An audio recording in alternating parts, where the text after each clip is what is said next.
ये- हाँ, ये क्या सही कह रहे हो, जैसे हमारे से आटा लेके आते हैं ना तो बेच भी देते हैं।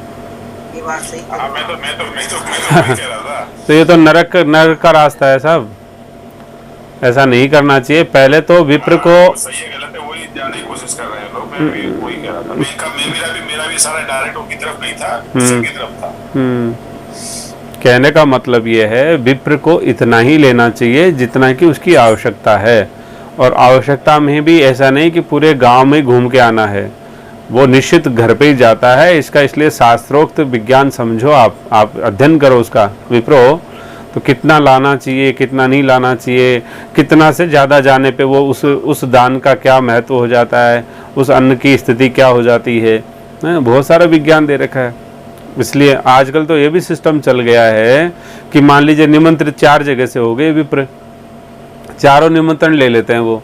ऐसा नहीं कि मना करते हैं किसी को, लेकिन समय बता देते हैं कि साहब मैं आपके यहाँ 9 बजे आऊँगा, अगले को बोलते हैं 10 बजे आऊँगा, फिर 11, फिर 12, तो 4 जगह जाते हैं।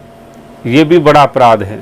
विप्र को 4 जगह नहीं, जिसका निमंत्रण लिया है उसी का लेवे और भरपेट वहीं प्रसाद पा के आवे हैं, और दूसरी जगह नहीं जावे उस समय पे हैं। तो लेकिन वो दक्षिणा के चक्कर में या मान रखने के चक्कर में या व्यवहार के चक्कर में ऐसा कर लेते हैं, तो गलत है। ये चीज़ें आप ही को तो सुधारनी पड़ेगी। आप विप्र हैं तो आप अध्ययन करिए, स्वाध्याय करिए, प्रमाण दीजिए उन लोगों को, क्योंकि विप्र को प्रमाण की आवश्यकता होती है, इसलिए शास्त्रों को प्रमाण दीजिए।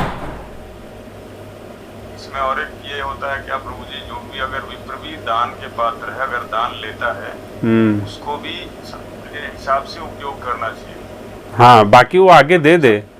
अपने कई ऐसे विप्र हैं जो कि दान नहीं जाते हैं या ऐसी चीज़ें, विप्र विप्र को दे दे। या मान लीजिए कोई ऐसा आ गया दीनहीन हैं, साधु कोई आ गए हैं, तो उनको भी वो दे सकता है। गो माता है, संत है, ठाकुर जी है, सूर्या और भी कुछ तो इसलिए जीव है। विप्र मान लीजिए अपने पास संग्रह कर ले, ये गलत बात है। अपने समाज में उसको व्यवस्थित करे, कोई अभाव में रहे और सबकी साधना विधिवत चलती रहे, ये करना चाहिए। ऐसा नहीं कि आटा ले आओ, भर लो और फिर बेच आओ, और ऐसा गलत है।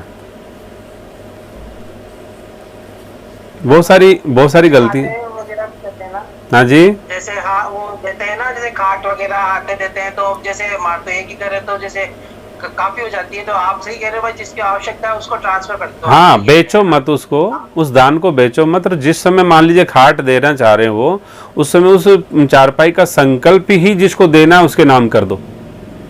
यदि आपने संकल्प अपने नाम करवा लिया, और मान लीजिए एक ये भी है कि संकल्प आप उसके नाम करवा दोगे, तो ये ज़्यादा उत्तम हो जाएगा। क्योंकि भाई आपको मान लीजिए उन्होंने दिया है, फिर आप उनको दोगे तो आपके लिए समस्या रहेगी, और उसको वहाँ से लेके जाओगे अपने घर, फिर अपने घर से उनके वहाँ, बाकी उसका संकल्प वहीं उनके नाम करवा दोगे। तो आप उनको फ़ोन कर दो कि साहब आपके लिए ये चारपाई वगैरह है, आप ले जाओ यहाँ से, मैंने आपके नाम करवा दिया था, मुझे लगा आपको देना चाहिए। तो उसका प्रेम बढ़ेगा आपसे, और समाज में भी अच्छी मर्यादा, एक शिक्षा देंगे आप उसको, एक संस्कार देंगे कि देखो जिसकी ज़रूरत है ना उसी को ये पंडित जी दिलवाते हैं। तो आपका मान बढ़ेगा, सम्मान बढ़ेगा, और एक शास्त्रोक्त मर्यादा भी होगी। और आपके पास 10 पिलंग हो गए, 10 पिलंगों का करोगे क्या? हाँ वही है। 10 पिलंग बेचोगे बाजार में, मिलेगा कुछ नहीं उसका।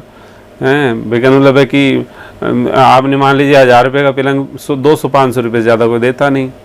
तो वो भी चीज़ गलत हो गई, और दान दी हुई चीज़ को बेचना ये भी गलत हो गया। तो हर तरह से गलत हो गया। और एक बेचारा है उसके पास है ही नहीं व्यवस्था, तो आप उसी के नाम वो साल संकल्प। भर तक भी वो खिलाते हैं ना, वो साल भर तक भी वो जैसे आटे खिलाते हैं ना, तो उस हिसाब से वो देते हैं। तो फिर जैसे अपन किसी दूसरे को संकल्प करवा दें और फिर साल भर तक, तो जैसे हम जैसे वही है तो वहाँ जीवते रहे। हाँ, वो कोई बात नहीं है, बाकी जो आप कर लीजिए, बाकी तो जिसकी आवश्यकता है सॉरी, उससे दे दीजिए, है ना। जिससे क्या है कि आपके समाज में भी आपकी प्रतिष्ठा बढ़ेगी, और समाज संस्कार भी मिलेंगे समाज को, कि जिसको ज़रूरत है उसी को देना चाहिए। समझे कि नहीं?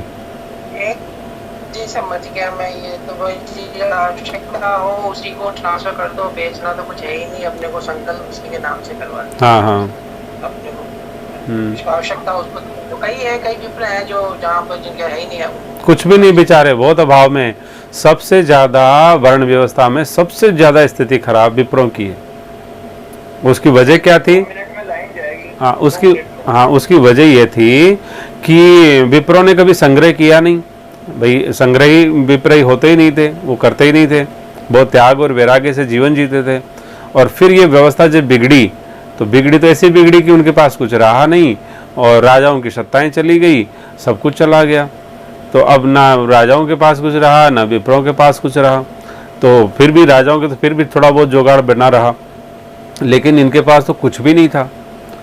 तो वो अभाव में बहुत है। सबसे ज्यादा यदि संसाधनों का अभाव देखे तो विप्र के यहीं पे है।